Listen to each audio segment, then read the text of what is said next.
안녕하세요. 건니치와 비너입니다. 원.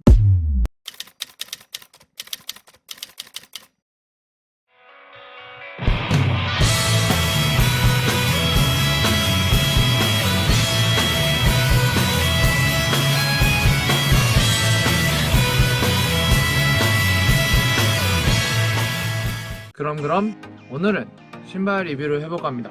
그 신발이 바로 짜잔! 나이키 덩크 SB인데요. 오늘은 리뷰를 하면서 비교도 해볼까 합니다. 그 신발이 바로 짜잔! 짜잔! 짜잔! 슈프림 덩크예요. 엄청 이쁜 신발입니다. 그리고 지금 엄청난 가격인 스니커이기도 합니다. 속시 같은 경우에는 슈프림 그리고 나이키 SB라는 로고가 들어가 있습니다. 저는 친구한테 부탁을 해서 일본에서 구매를 하게 됐어요. 나이키 SB 덩크로 OG QS 품번은 DH3228100입니다. 이 신발에 대해서 아시는 분들은 많이 계실 것 같은데, 제가 가지고 있는 덩크들하고 비교를 했을 때 이 신발이 SB 덩크야 아니면 일반 덩크야 라는 의문이 생겼어요. 근데 그거에 대해서 자세히 볼까 합니다. 일본에서 구매를 했기 때문에 이렇게 일본 택이 달려있고요. 끈 파란색이 하나 더 들어있고, 자세히 보면은 전체적으로 파란색으로 되어 있고, 가죽 패턴 자체는 악어 패턴으로 되어 있습니다. 악어 가죽은 아니라고 합니다. 이 토 부분은 흰색으로 되어 있고, 옆에 별표가 들어가 있는 부분도 흰색이 별표, 금색 자수, 금색 자수. 안에 깔창은 나이키 슈프림 빨간색으로 되어 있고요. 키홀더 월드 페이머스 슈프림 나이키. 슈프림 덩크 말고도 세 가지 신발을 준비를 했는데, 같은 색상인 켄터키, 그리고 나이키 SB 사시코, 그리고 같은 나이키 SB인데 이제 오렌지 라벨 SB 덩크, 이렇게 세 가지를 준비를 했는데요. 비교를 하다 보니까 다른 부분이 보이는 거예요. 통 부분이 SB라는 글씨가 없어요. 나이키 SB들은 다 나이키 SB, 이것도 나이키 SB라고 써져 있고, 근데 일반 덩크는 똑같이 나이키만 적혀 있어서 이거는 SB가 아닌가? 라는 생각이 들었어요.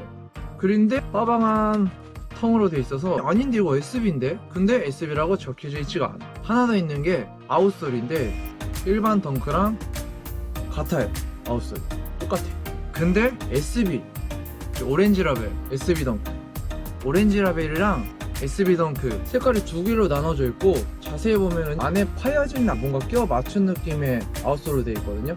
근데 슈프림 덩크 이 녀석은 일반 덩크 아웃솔인 것 같아요. 가지고 있는 덩크들을 비교를 해봤는데 이렇게 다른 점이 있더라고요. 혹시 아시는 분들 계시면 댓글로 달아주시면 감사하겠습니다. 여기서 잠깐 슈프림에 대해서 좀 알아볼까 하는데요. 1994년에 슈프림이 생겼다고 합니다.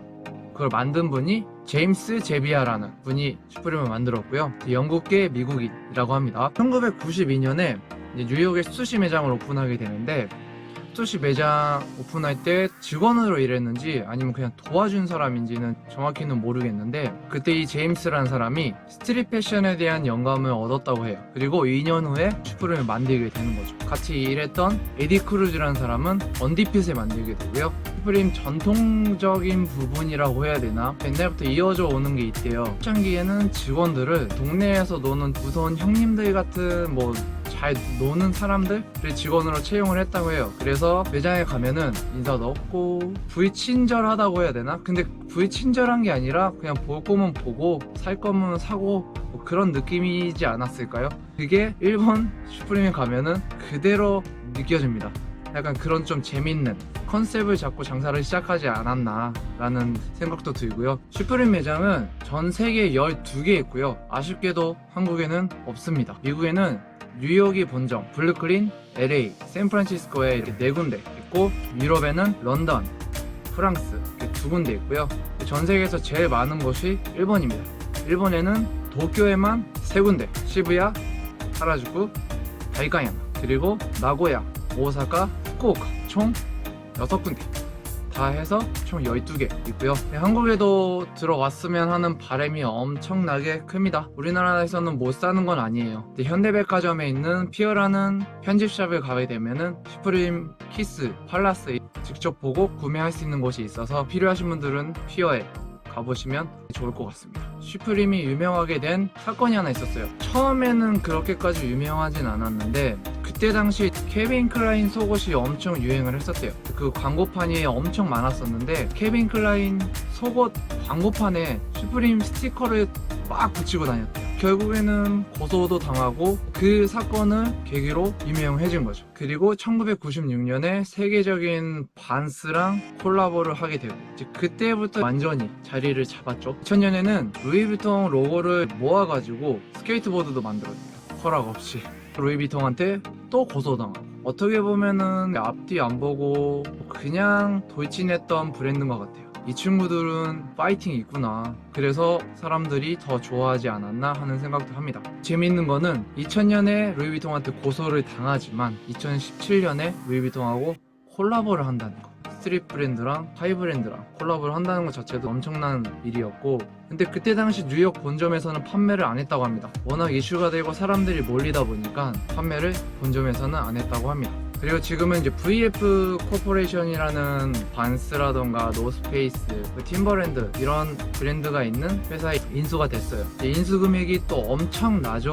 21억 달러. 한국 돈으로 약 2조 3천억. 이거를 찾아보다가 좀 재미있는 게 VF 코퍼레이션이 팀버랜드도 인수를 했어요. 그때 인수한 금액은 23억 달러. 슈프림보다 2억 달러가 더 많아요. 제가 생각하는 브랜드의 가치는 슈프림이 더 높지 않았나라는 생각도 들고 아니면은 VF 코퍼레이션을 영업하시는 분이 능력자인 거일 수도 있고 VF 코퍼레이션이 슈프림을 인수를 하고 다만 경영권은 그대로래요. 경영진이랑 제임스가 그대로 진행을 한다고 하네요. 슈프림의 가치를 사람들이 많이 걱정을 했는데 경영은 지금까지 해왔던 대로 진행이 된다고 하니 슈프림의 철학은 그대로 이어지는 것 같습니다. 그럼 오늘은 여기까지. 안녕.